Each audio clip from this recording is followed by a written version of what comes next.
হয়, আজি আমি অসম চাহজনী ছাত্ৰ সন্থা মৰাণ শাখাৰ উদ্যোগত আৰু বামুণবাৰী আৰু খোৱাং উপশাখাৰ সহযোগত খোৱাং চাহ বাগিচাত 3খন অৱস্থান কাৰ্যসূচীত আমি বাধ্য হৈছোঁ।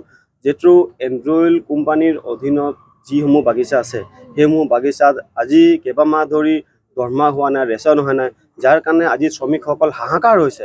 আজি মেট্ৰিকৰ ৰিজাল্ট দিলে, কিন্তু মেট্ৰিকৰ ৰিজাল্ট শ্ৰমিকৰ সন্থাই মেট্ৰিক হাই ছেকেণ্ডেৰী পাছ কৰিছে, কিন্তু আজি এডমিশ্যন কৰাবলৈ তেখেতলোকৰ পইচা নাই। আজি এনেকুৱা এটা অৱস্থা এণ্ড্ৰইল কোম্পানীৰ হৈ আছে। গতিকে আমি জানিব বিচাৰোঁ যে আজি এণ্ড্ৰইল কোম্পানী কিয় এনেকুৱা কৰি আছে।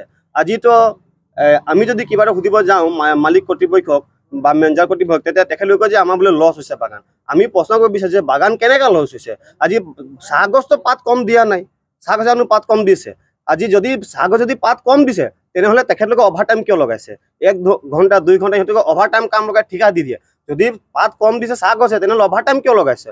তো কোন ফালৰ পৰা মালিকসকলৰ বা কোম্পানীৰ লছ হৈছে সেই বস্তুটো আমি জানিব বিচাৰিছোঁ। আৰু এই ক্ষেত্ৰত আমি অসম চৰকাৰকো আহ্বান জনাব বিচাৰিছোঁ যে অসম চৰকাৰো এই মুহূৰ্তত কিন্তু মৌন হৈ আছে। আজি আপুনি চাব নিৰ্বাচনৰ সময়ত কিন্তু লাইনে লাইনে গলিয়ে গলিয়ে আহি তেখেতলোকে চাহপানী খাই যায়, ঘৰৰ গলি গলি ঘৰে ঘৰে সোমায়। কিন্তু আজি ইমান এটা বিশাল সমস্যাত ভুগি আছে এণ্ড্ৰইল কোম্পানীৰ চাহ শ্ৰমিকসকলে, কিন্তু আজি চৰকাৰ মৌন। আজি উদ্যোগ মন্ত্ৰী মৌন হৈ আছে, আজি শ্ৰম মন্ত্ৰী মৌন হৈ আছে। কিয় মৌন হৈ আছে?